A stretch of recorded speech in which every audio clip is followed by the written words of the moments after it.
Okay, today we're talking about how should a company consider a decision whether to do a project in-house or to outsource that project to a specialized agency. It's a question that you have to answer for yourself. And we have 11 questions that you must ask before you take on this project. My guest today is my business partner, Dr. Jeremy Weisz. I'll tell you more about him in a second, so stay tuned.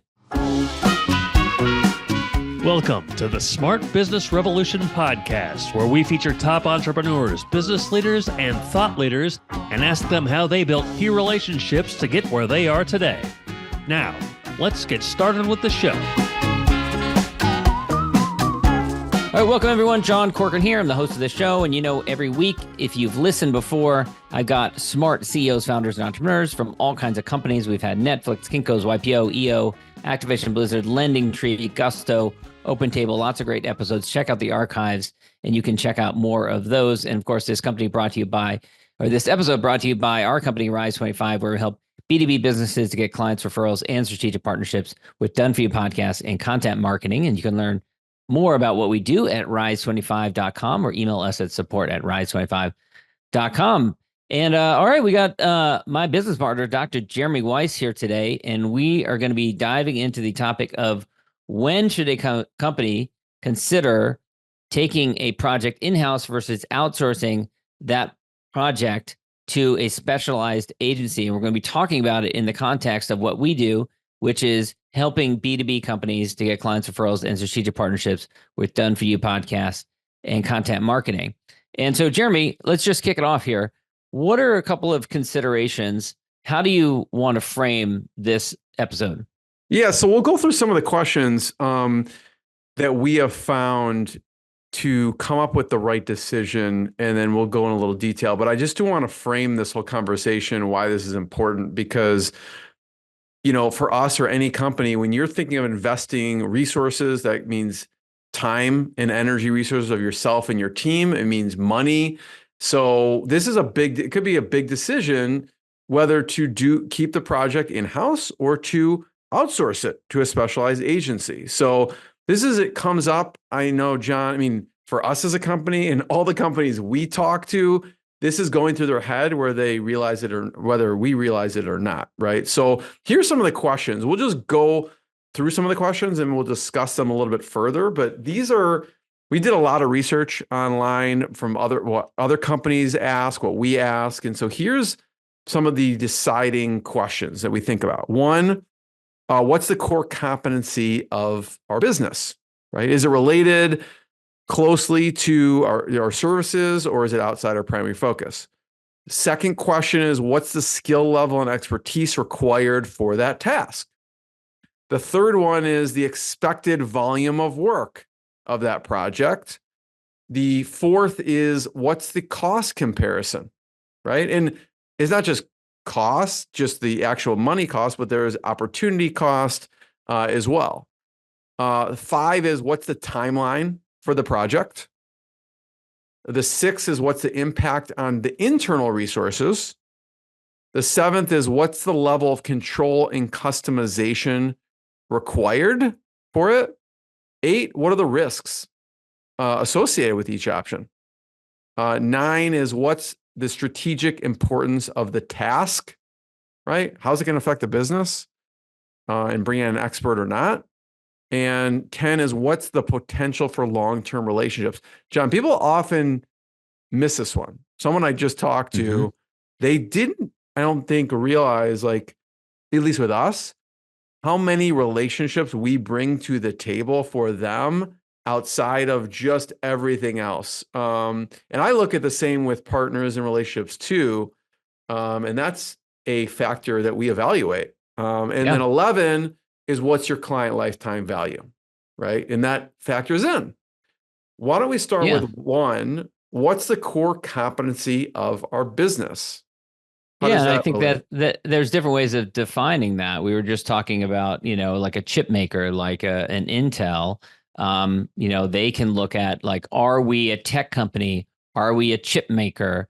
Are we a chip maker who makes a certain type of chip for a certain type of product? There's different ways that companies can define that. Companies sometimes that evolves and changes what your core competency is. What it was 5 years ago might be completely different from what it is now. Yeah, I mean, so is the job closely related to your core competency? If it's not, you're going to be, there's a learning curve there. Yeah. And the second is, do you want to focus on your expertise in company and your superpower, or split your time and attention? So when we're thinking of the core competency, that's really a key component to that. Like, we try and stick to our core competency when we're bringing an outside vendor in. And that's a major question we ask. Okay. Yeah. Number 2, the skill level and expertise required for the task. Yeah. Talk about that. And we've seen a bunch of mistakes with Yeah. that. And you see this all the time, right? Sometimes you look at something from the outside and you think like, oh, we've got the expertise for this. And then you get into it and you realize there's a lot more to it than would be, involved. I'll give you an example. I've been looking at replacing a HVAC system on our house. And getting into it and like realizing, wow, this is really over my head. You start watching some YouTube videos and you think I could handle this myself, and then pretty soon you realize, I would never think I could handle this. By the way, changing a light bulb, I can. Maybe handle. I'm a little too maybe a little too over ambitious. But you go down the YouTube rabbit hole. No. You go down the YouTube rabbit hole, and you're like, oh, I could do this, But then you realize, oh, okay, this is actually quite specialized. There's a lot of knowledge that's required here. I mean, look at an agency perspective. Like, we know a lot of agencies, and there's ones that only specialize, let's say, in email marketing, right? For e-commerce businesses. Yeah, very In an specialized. e-commerce business, they could be like, you know what? I can send an email out. But when talking to, we've run a lot of podcasts for agencies in the e-commerce business realm, and it's like, oh wait, do you have a abandoned cart sequence? Do you have this sequence? Do you have that sequence? There's like 11 different sequences that they've built out that can make them more money. So at first glance, like you said, it looks like, oh yeah, I could send an email out through Klaviyo on Shopify or something, but there's a lot more that goes into it. So what is the skill and expertise? So that's one where it's easy to underestimate the amount of skill and expertise that could be required. And the next one is, what's the expected volume of the work, which is another one where people oftentimes underestimate the amount of work that would be required. Specifically, if we're talking about the context of a podcast, it can be a lot of work, especially if you're not used to doing this type of work on a regular basis. There's context switching from doing the work that you normally do to switching to the other, type of work. And frankly, my podcast for the first 3 or 4 years, that was the reason that I was very inconsistent with it, was because I was trying to oversee that stuff myself. It was a lot more work than I expected, and not something that I should have been handling myself. I think we were even talking on the podcast realm, talking to someone who was doing it themselves, and they kind of said leisurely, yeah, maybe we spend like, I don't know, the team spends 30 hours per episode. And you were like, wait, crazy. What? Yeah. What are you talking about? And it's not sustainable. Like, when I hear that, I say, look, you're not going to be doing this 6 months from now. They think they are. They think, oh, it'll be fine, but it's just going to grind to a halt. You're not going to keep on doing it if that's the case. I had one person that told me once that they spent 100 hours of their own time on their very first episode. And guess what? They had exactly one episode that was live. It was a couple of years earlier. They'd gone live on this one episode, and then it was such a negative experience. They never put any more effort into coming up with an episode 2. I'll give those people credit for at least tracking it, because some people don't even track it and don't realize how much they are spending and how much their team is spending in there. But it goes into the volume of work. Is it a one-time project? Is it a recurring need? And how does that volume affect your decision? Obviously, if in our world, if you're doing a podcast, you want to keep doing it because it builds relationships and with partners, clients, and everyone else. So next consideration is, what is the cost comparison? So the cost between, doing it in-house versus the cost of outsourcing. And for this, Jeremy, what are a couple of thoughts on this one? Yeah, from a cost comparison, I always factor in opportunity costs, like even for ourselves. If we're thinking of doing something and bringing in another agency to help us, we have lots of agencies that help us. Same thing with companies we're talking to. So there's a big opportunity cost right? And so I was talking to someone actually earlier today, and it's like, maybe, quote unquote, maybe they save a bit of money with their internal team doing it. But obviously some of those other things, like the expertise is not there. Like obviously we're specialized in what we do. And if you're talking to an agency, they're specialized. So the expertise isn't there. So not only is it's somewhat comparable. It wasn't like when I was talking to them, it actually wasn't that much more for us to just take everything off their team's plate and deliver a higher quality service and focusing on the strategy and ROI. It seemed like a no-brainer. And the cost comparison is also an opportunity cost, right? Yeah. Which is now you're spending time on something else instead of serving your current clients. And again, it goes back to the core competency. If this is not your core competency, then the cost is going to be higher in general because your team's going to spend more time and energy on something that should take Right. a shorter amount of time, Right. regardless. So even if that's a quote unquote fixed cost because it's a full-time employee, it's costing you more because they're spending more of their time on that rather than they could be spending time on other things. Yeah. Let's move on to the next one, which is number 5. What is the timeline for the project? Is this something that you don't care when it gets done? Is it something you want to get done in Q1, Q2? You were talking to someone recently that said, "Oh yeah, we'll get it out," and then 6 months later. Exactly. It happens all the time, and oftentimes the first question I ask people is like, how long have you been thinking about doing this thing? Right. And it's oftentimes 3 years, 4 years, 5 years, they've been thinking about doing it. And the reason that it doesn't come to fruition is simply because they leave it in that area or they don't bring in those outside expertise that can get it done, so quickly. We were just talking to a team member who mentioned that they had their bathroom redone in 4 days. And I was like, 4 days? Oh my gosh, that's crazy, And a lot of times, you might be thinking about something like that, but it could be done in 4 days. If you want something to be done quickly, it can get done quickly, but you have to bring in outside specialists in order to do that.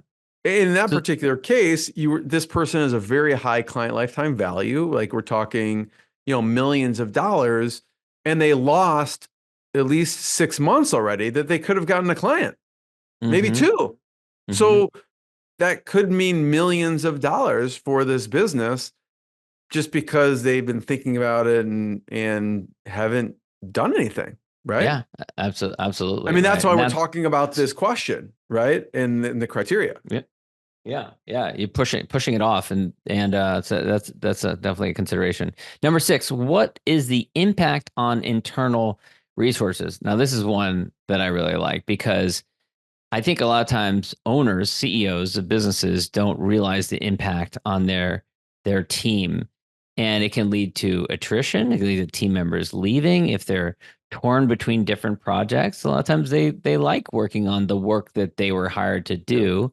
And if they are forced to divert their resources, their attention between different projects, then that really can drain morale. It can cause them to feel like unfocused. There's a lot of things that can have a big impact on those. Your biggest asset, which is your team.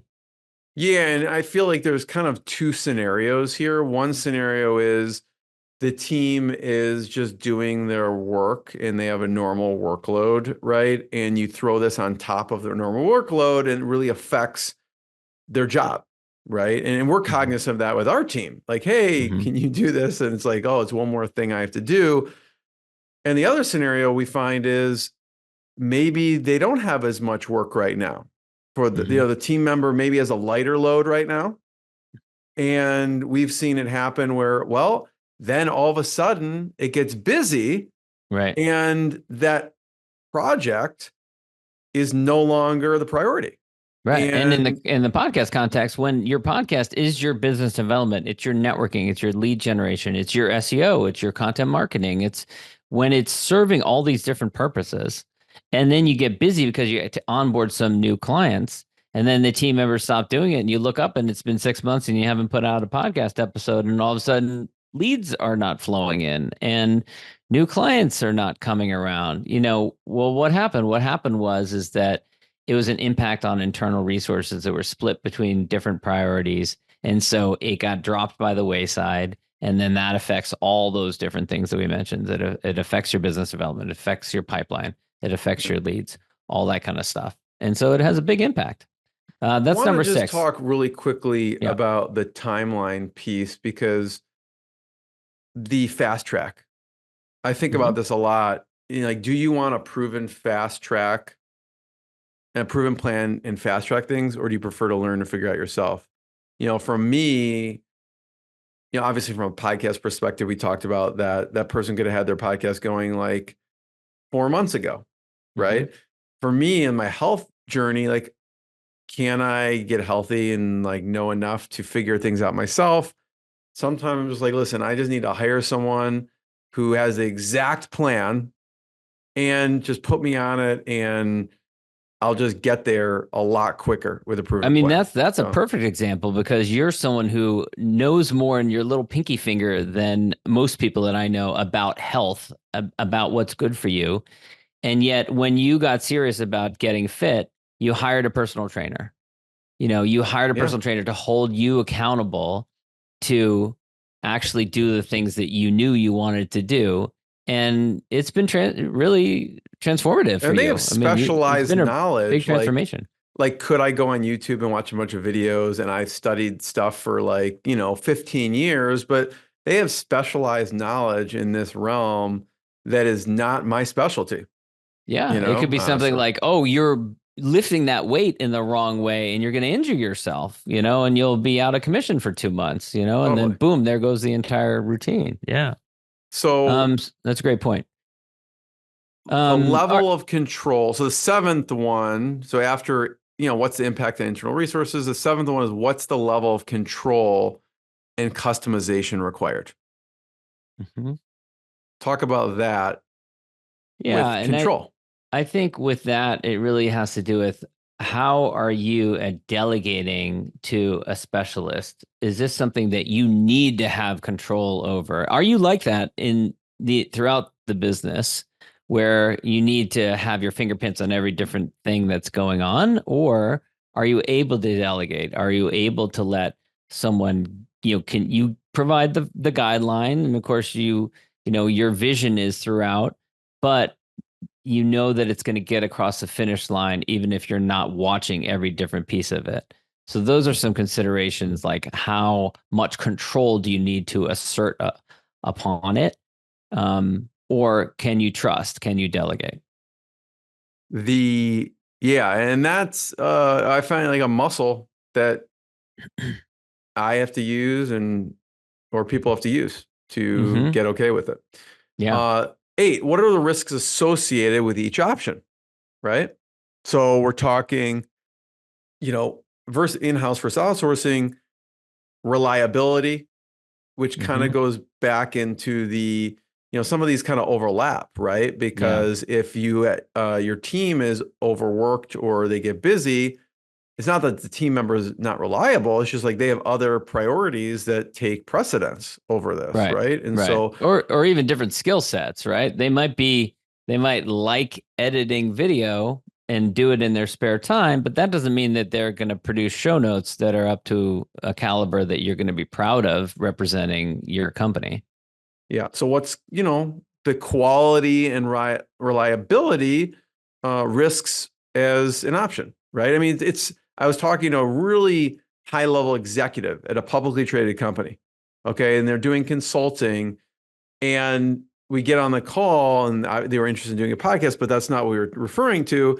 He's like, look, I created this website for my consulting business. And I'm thinking, why would you can you create a website for, yes, you can go on like Wix and like do it. But like, is this representing you from the quality standpoint? And I was nice about it, but I was just like, listen, there's professionals that they could just craft you like an amazing website. It doesn't have to be crazy expensive either, but so it's it's a risk. People Yeah. check out what you just DIY'd, and be like, oh, this is not for me. Like this They'd have a person's bunch not of for me. flash and blinky icons and a little counter at the bottom and Yeah. all that kind of stuff. Yeah.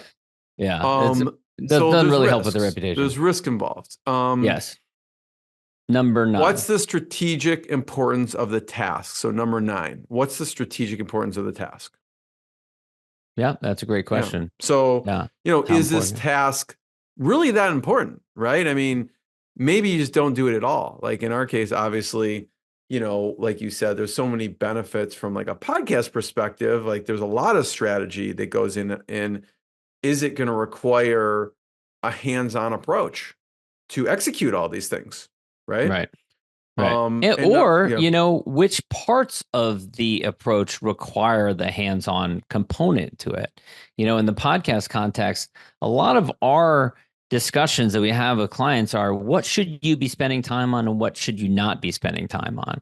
And I've seen people, that, start doing podcasts and they spend all this time on things that don't matter, like they're spending the time adjusting the font size on the website. Like you are far too important to be spending time on that, or maybe they enjoy creating little video snippets.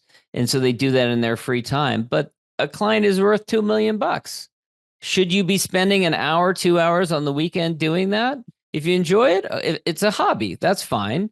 But should you be spending your time on that when having another conversation could lead to another $2 million client? That's a much better use of your time, and that's really gets to kind of that strategic importance of what you should be spending your time on, the most strategically important uses of your time.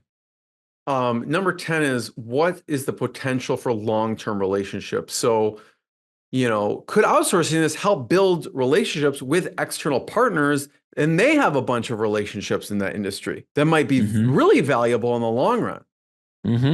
Yeah. We've done that before where we've hired people, vendors, we've hired companies. We paid them because we want to develop a relationship with them and their network beyond the service that they provide. 100%. And number 11 is, what's your client lifetime value, right? Yeah. Because if, maybe it's not that big and there needs to be something in there for it to make sense for a company to, hire partners for it. Yeah.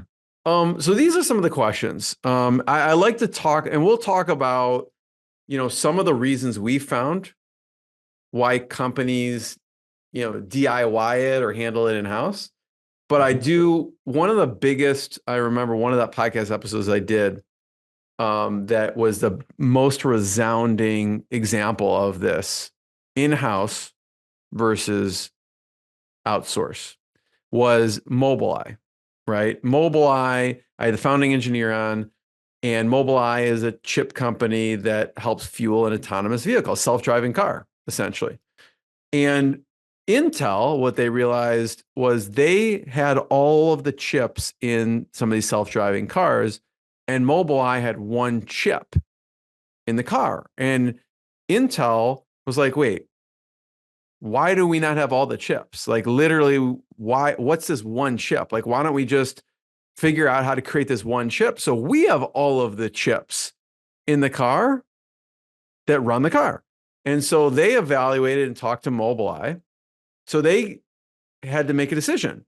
Do we create a whole team around in this expertise of creating this one chip, or do we outsource and buy Mobileye as a company?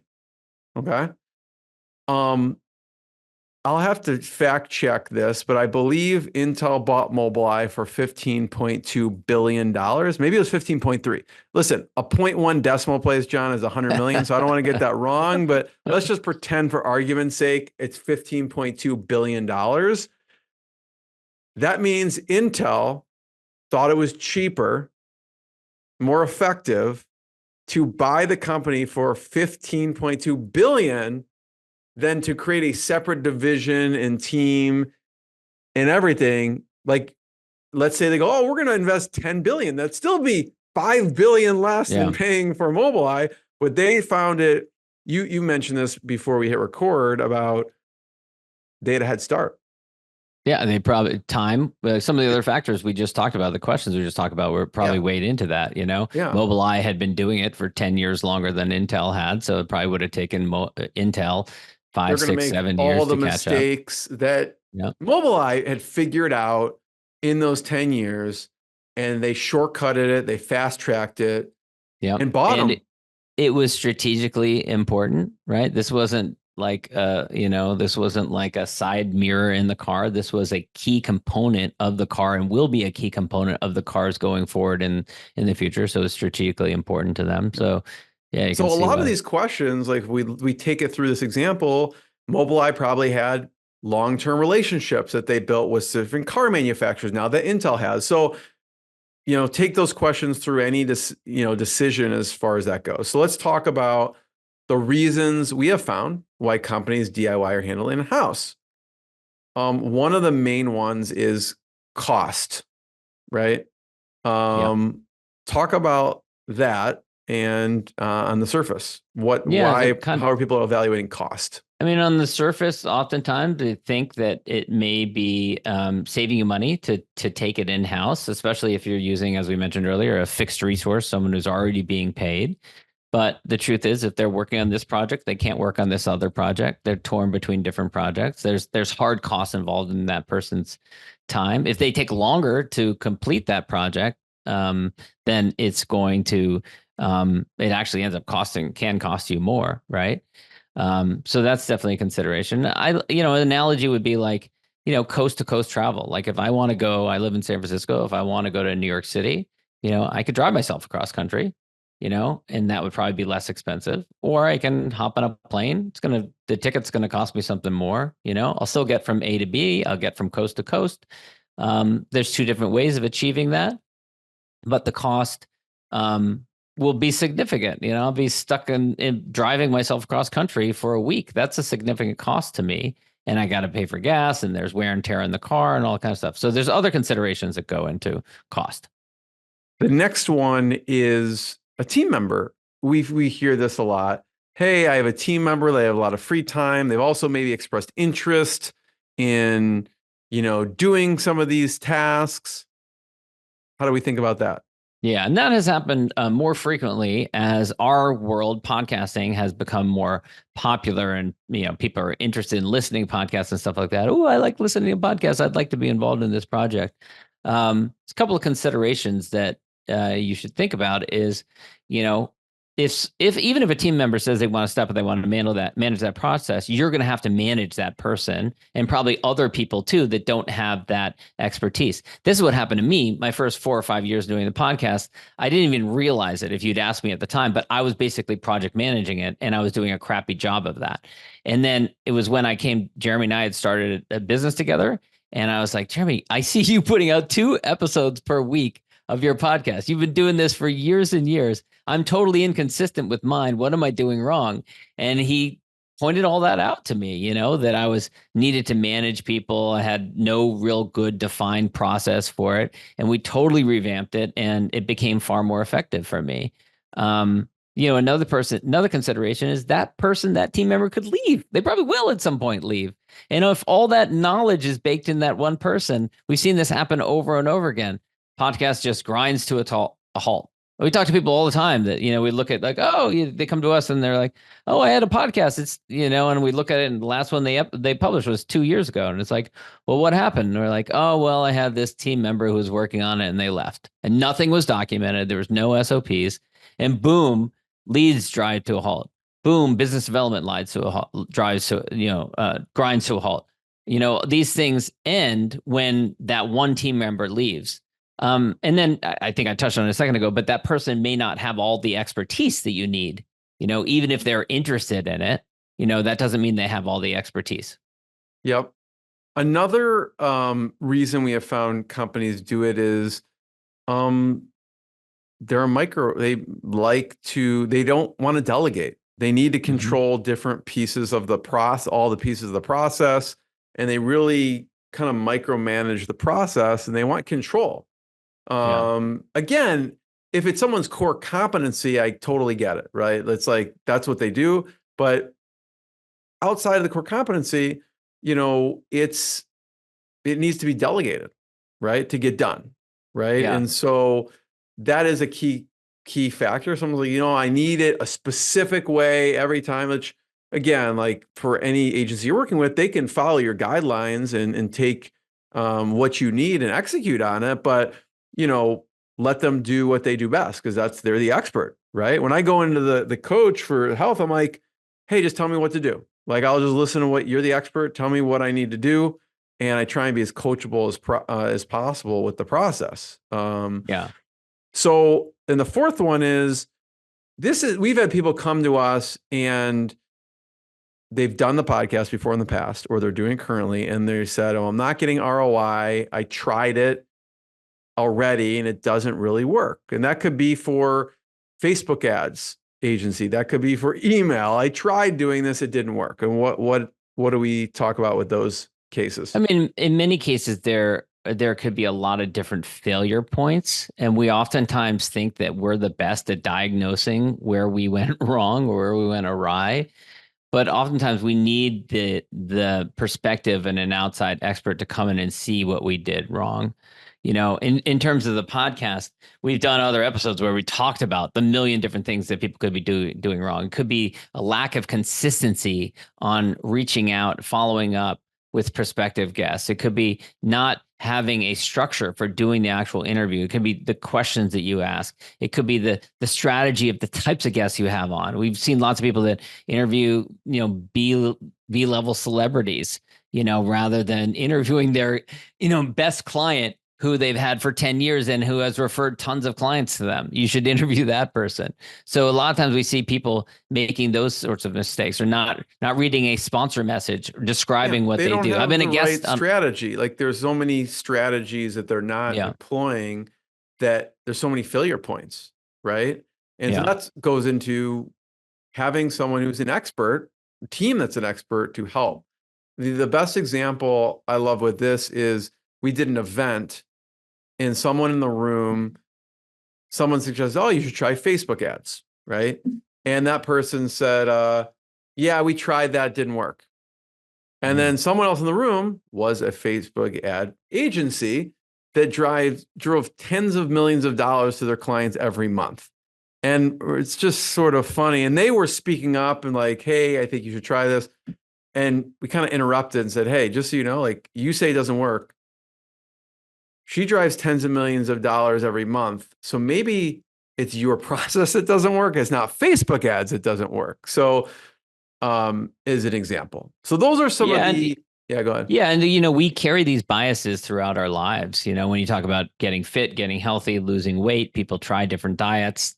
They don't work. It doesn't work. Right. And then some new health regime comes along that might work for them, but they don't want to try it because we have this baggage in our head about the time that it didn't work, or the multiple times that it didn't work for us previously. So those are all. The last one is really, someone who comes to us in their, or your agency, and they basically express that they've got it all figured out. So they don't see the value in the expertise and strategy, and they feel like, okay, I can figure this out myself, and I don't need you, right? So it's more of like a mentality perspective. Yeah. The last thing we'll talk about is, like, so when you're thinking of evaluating an agency, an external partner agency, what are the things you should look for in evaluating that company? Yeah. And, one is, how much experience do they have in this specific field? Not every different thing under the sun, but this specific, field. For us in the B2B podcasting context, combined 30 plus years of experience working in this area. The next one is strategic advice should really be underlie everything that you do. And it should really come first, especially in the B2B podcasting world. You need to have the right strategy, or you can do everything else flawlessly. If the strategy is wrong, you will not be doing it Yeah. for very long. You will end up very frustrated. That goes with any agency. Like we focus on making sure it makes sense for the business and the strategy. And the same thing goes, say, oh, I just want a website. Well, you want it actually driving leads to your business. I just want a podcast. Well, you want it driving partnerships and revenue for your business, right? So focusing on the strategy first is an agency that thinks of your goals is really important. Number 3, external accountability. So important. And I think we don't even realize how important it is. Again, going back to your, fitness journey, having a health coach to help hold you accountable in spite of everything that you already knew about healthy habits. It's really critical because, in the B2B podcasting world, it's not like you build a website and you're done. A podcast is a journey. It's something that you need to do over time. It's not something that you do once and you're done. And so you really need to have someone who's going to have the outside stature to hold you accountable. And it can't be a internal team member that works for you, that reports to you, because they're just not going to hold you accountable in the way that someone outside of your organization will. Yeah. And that's why we're so part of what we talk about and do with clients is people get assigned that personal trainer for their business development, which is their outreach strategist. Yeah. The 4th is provide the execution to ease the burden of your team. So an agency that's actually going to save you and your company tons of time by executing on these things. So you don't have to. And then the 5th one provides you with a streamlined, deliberate process.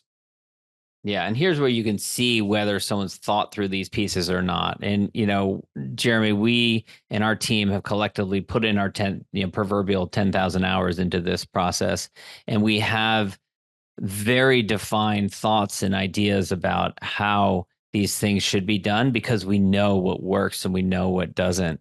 And so we even built software. We built a tool to go with it, our podcast Copilot, that puts all of that into play and into practice. This is one of my favorite ones. It's the last one. What you should look for, an external partner agency is actually practicing the craft, right? So in our world, let's say you hire a company to help you with their podcast and they don't have a podcast or they don't release a regular podcast. Yeah. It's like me hiring a super overweight trainer. Okay. Yeah. Which I'm sure there's good trainers, but like if they practice what they preach, then I want someone who has a proper diet, they're working out a lot, and I want to strive to be like them. Right. And so, same thing with if you hire a website design company and you look at their website and it's horrendous, then I get it. It's like, what's the saying with the cobbler's kids or whatever? Cobbler's kids, yeah. Don't have shoes, but still, like, it's kind of funny. Like, okay, you do this, but you're not practicing it. Like, obviously, doing 2 episodes a week for over like 15 years, right? And so we eat our own dog food. So to speak. So just kind of to wrap up this episode, I think that obviously having done the work that we do for so long, we have strong thoughts on how to see success and what leads to disappointing results. But that comes with time. It comes with expertise. It comes with having done it for as long as we have. Any final thoughts on that, Jeremy? No, I think we kind of laid out the questions, and we use these questions internally when we make decisions in general, and we don't want to overburden our team the same way we advise people not overburdening their team. So hopefully there's a lot that someone can glean from these particular questions and answer them for themselves. All right. Thanks, everyone. Thanks for listening to the Smart Business Revolution podcast. We'll see you again next time, and be sure to click subscribe to get future episodes.